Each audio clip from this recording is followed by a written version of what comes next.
Hello guys, అందరూ ఎలా ఉన్నారు? అందరూ బాగున్నారా? ఇవాళ రెసిపీ వచ్చేసి మటన్ దమ్ బిర్యానీ అయితే చేసుకుందాం. మనం ఎలా ప్రిపేర్ చేసుకుందామో చూసేద్దామా?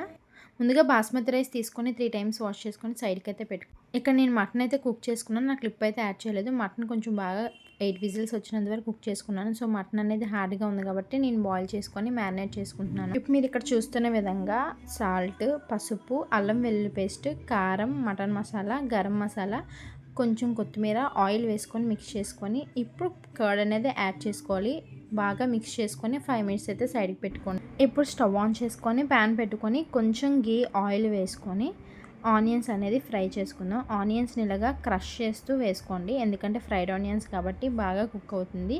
ఇప్పుడు దీంట్లో కొంచెం సాల్ట్ వేసుకొని ఫ్రై చేసుకోవడం వల్ల ఫాస్ట్గా ఫ్రై అవుతుంది. దీంట్లో కొంచెం అనేది మనం సైడ్కి పెట్టుకుందాం.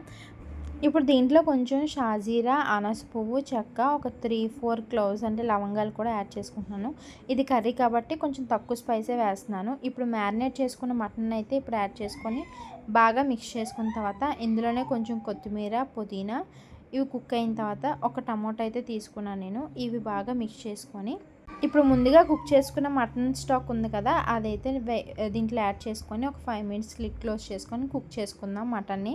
ఇప్పుడు రైస్ కుక్ చేసుకోవడానికి తగినంత వాటర్, మన బిర్యానీ స్పైసెస్, ఒక 2 చిల్లీస్, కొత్తిమీర, పుదీనా, రాక్ సాల్ట్ కొంచెం వేసుకొని అందులోనే కొంచెం ఆయిల్ అండ్ గీ కూడా యాడ్ చేసి ఇప్పుడు రైస్ బాయిల్ అవ్వడానికి మనం వాటర్ తీసుకున్నాం కదా, దానికి ఎలాంటి మెజర్మెంట్స్ అనేవి అవసరం లేదు, ఎందుకంటే మనం దమ్ పెడతాం కాబట్టి దీనికి మెజర్మెంట్స్ ఉండవు. ఇప్పుడు బాయిల్ అవుతున్న వాటర్లో కొంచెం లెమన్ జ్యూస్ వేయడం వల్ల రైస్ అనేది బాగా కుక్ అవుతుంది. ఇప్పుడు మనం దీన్ని 70% బాగా కుక్ అయిందని తెలుసుకోవడానికి ఇలా మనం పట్టుకొని చూస్తే ఇలా 2 పార్ట్స్ కింద బ్రేక్ అవ్వాలి. అప్పుడు దీన్ని 70% కుక్ అయినట్టు.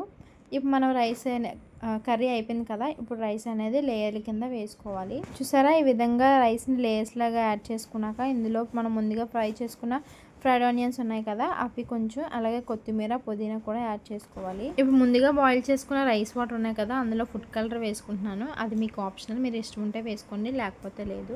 ఇలా వేసుకున్నాక మనకి రైస్ కుక్ అవ్వడానికి 20 to 25 మినిట్స్ అయితే పడుతుంది. ఇలా స్టవ్ని లో ఫ్లేమ్లో పెట్టుకొని ఇలా వెయిట్ పెట్టుకోవాలి. ఇక్కడ చూసారా, మనం మటన్ దమ్ బిర్యానీ అయితే రెడీ అయిపోయింది. రైస్ చూసారా ఎంత బాగా కుక్ అయిందో. మరి మీరు ఎలా చేస్తారు? మా వీడియో కనుక నచ్చినట్టయితే లైక్ చేయండి, షేర్ చేయండి, సబ్స్క్రైబ్ చేసుకోండి.